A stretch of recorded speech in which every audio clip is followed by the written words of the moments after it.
One thing I like to do when I'm watching other people's videos is, booktubers often do their videos and while sitting or standing in front of their bookshelves. And one thing I like to do is is to look at the books that are there. And I think a lot of booktubers or booktuber watchers do this. And so the bookshelf tour is a thing. And I thought maybe I'd do a bookshelf tour. And the reason for this is because recently my wife was kind enough to reorganize my bookshelf for me, and this makes me very happy because it was a mess before. And I of course helped her. I told her what books I wanted to get rid of. There's a whole bunch that I'm getting rid of. She's getting rid of a bunch too. I'm just going to show you here. That's pretty much the get rid of books. So you can maybe expect an unhaul video soon. I'm not too sure if I want to go through all those books though. But yeah, so here's my bookshelf. This is my new to be read shelf. It's right under my movies.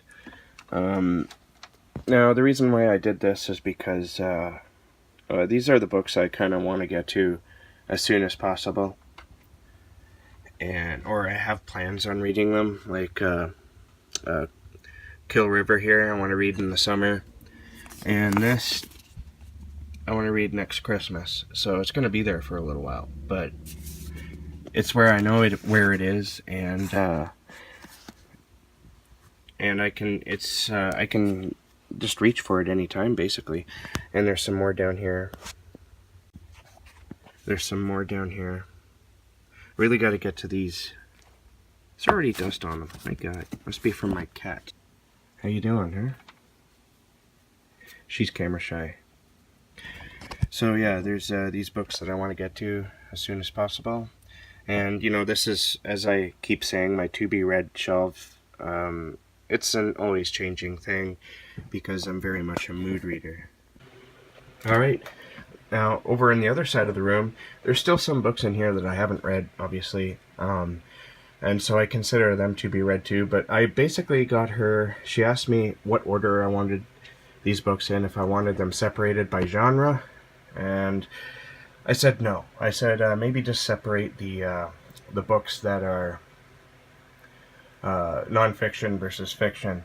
Now, this mug, first of all, I went to the World Horror Convention in Brighton, England, in 2010, and I got this while I was there, so I never use it because I love this mug. I just love the fact that I have it. It's full of eyeballs because I'm weird, and I just wanted to show that off because it's a lot of fun.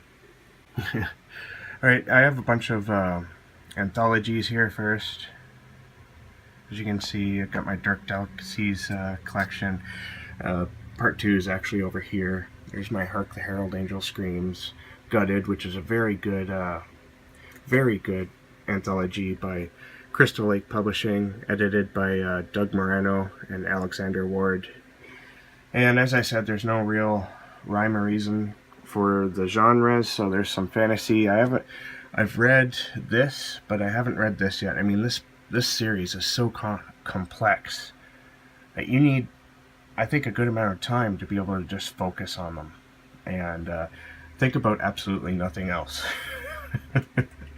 They are very complex books. They are not easy reading. Not for the faint of heart either. Here's some Ramsey Campbell for you and Ray Bradbury. They are supposed to be alphabeticalized, but there's some, as you can see, there is still chaos. I tend to run on chaos the best. I don't know why that is.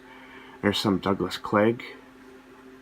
Douglas Clegg is a really fascinating horror writer, and he's also gotten into some dark fantasy, a vampire fantasy series, which I think you should check out if you haven't read yet. And here's my books that I've written.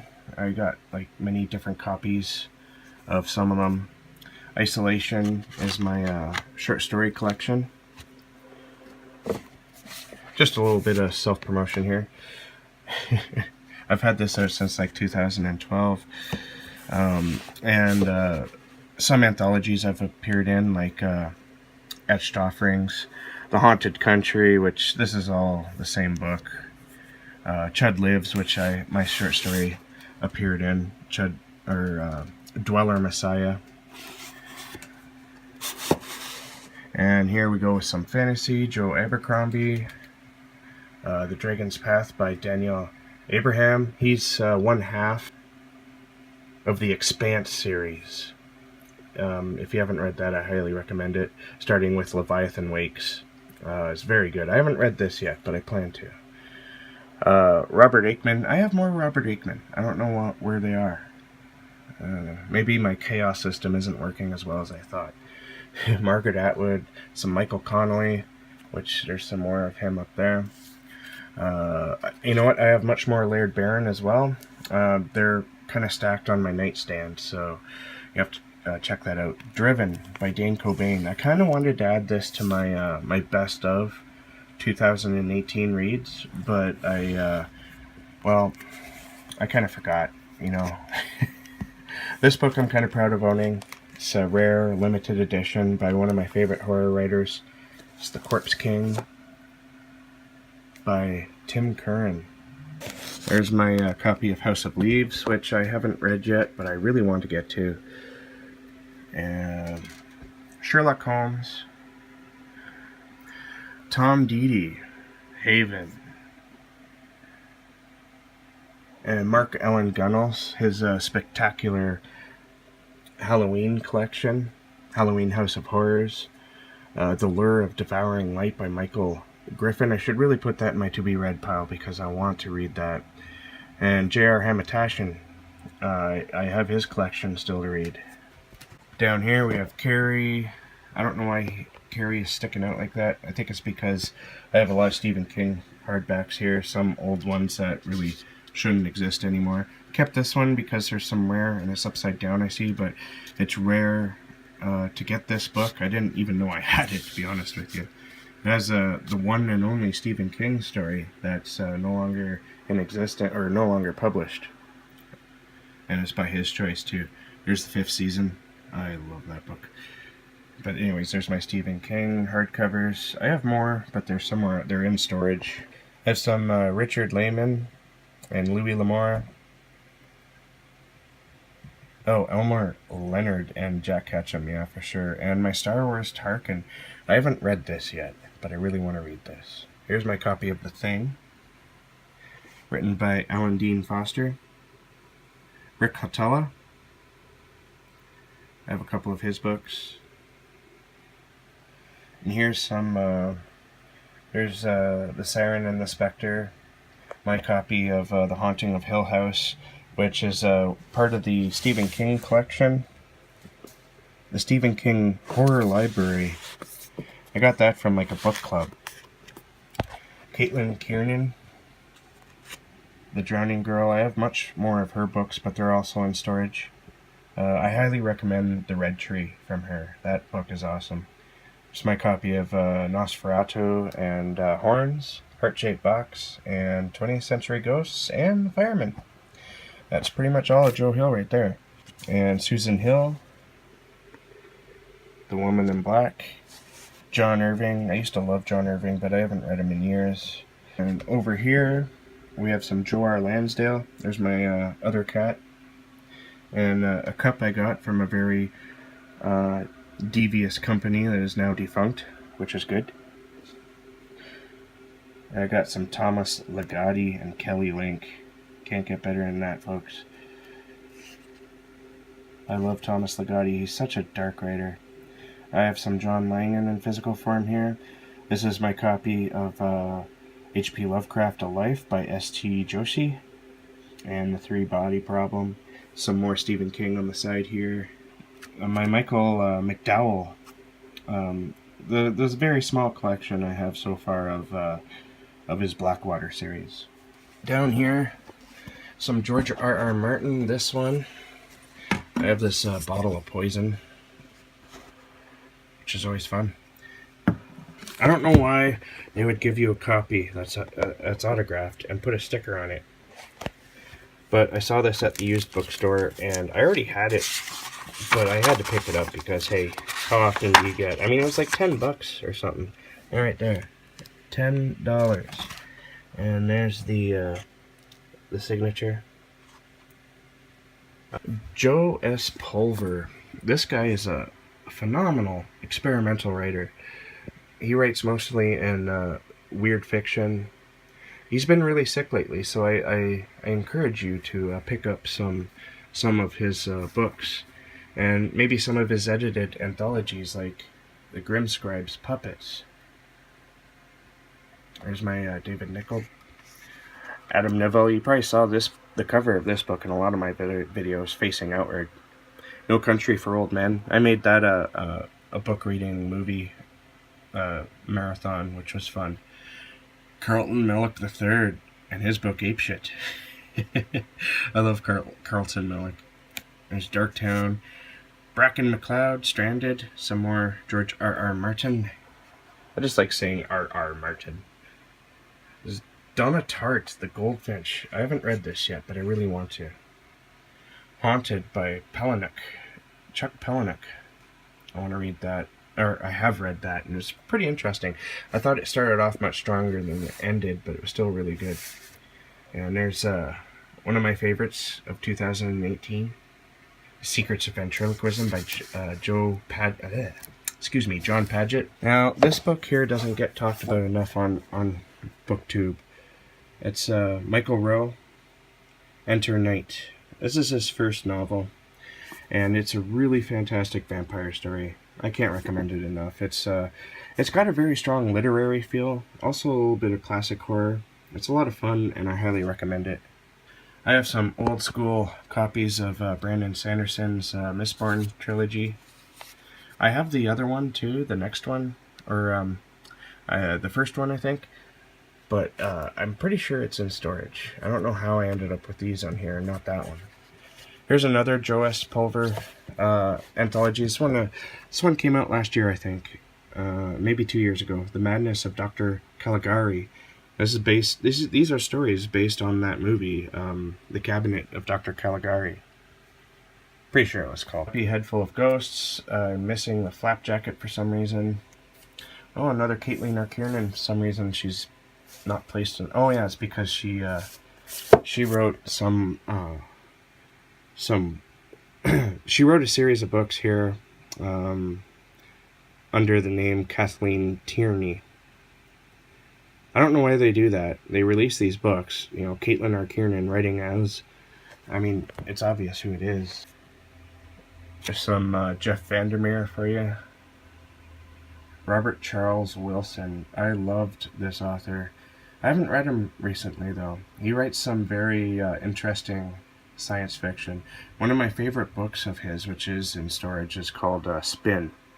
I highly recommend that if you're looking for the whole big idea science fiction, hard science fiction. There's some Tim Wagoner. It's my copy of Like Death. I have some Chet Williamson, Douglas E. Winter, Mary Sangiovanni, the Halloween, the book version. Sarah Pinborough. These two books I haven't read yet, but they're about. It's a post-apocalyptic stories about giant spiders, I believe, and that sounds like a lot of fun.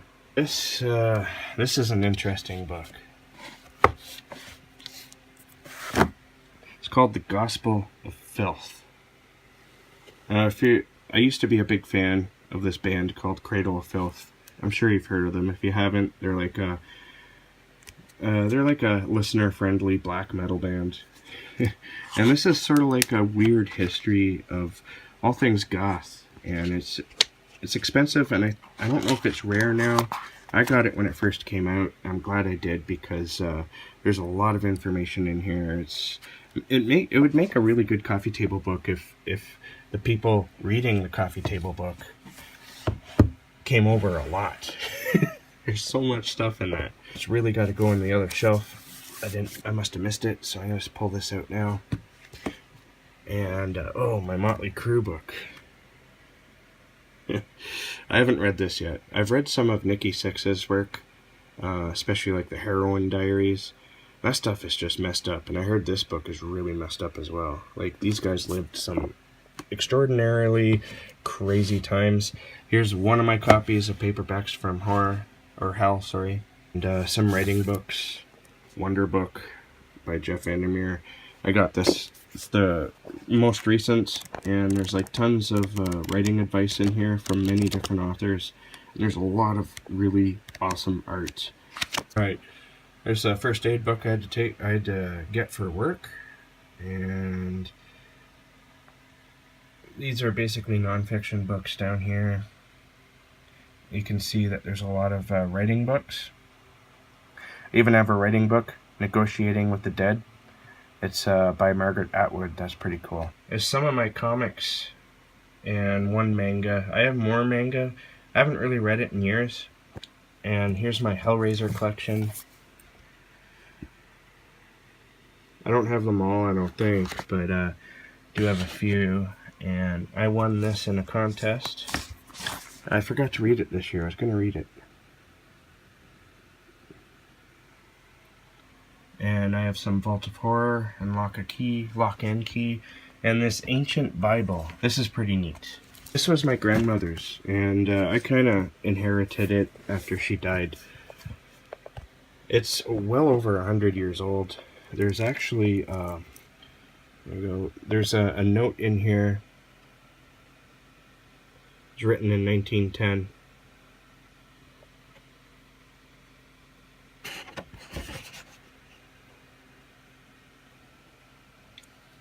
And we also found this little piece of paper, lined paper, folded, to keep it preserved, I guess.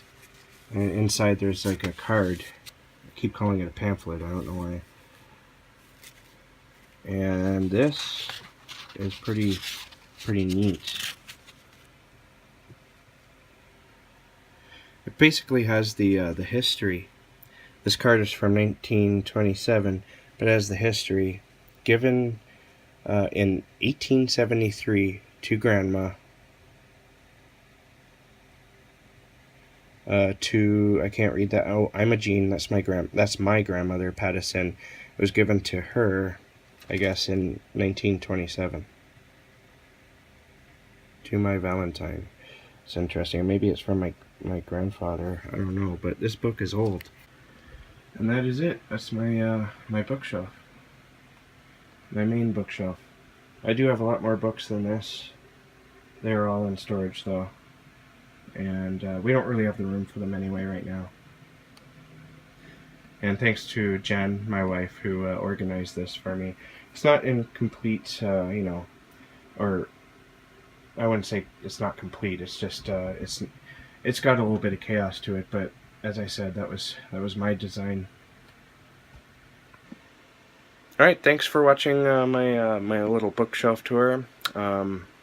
We will catch you again soon. Keep being creative, and we will see you in the next bookish video.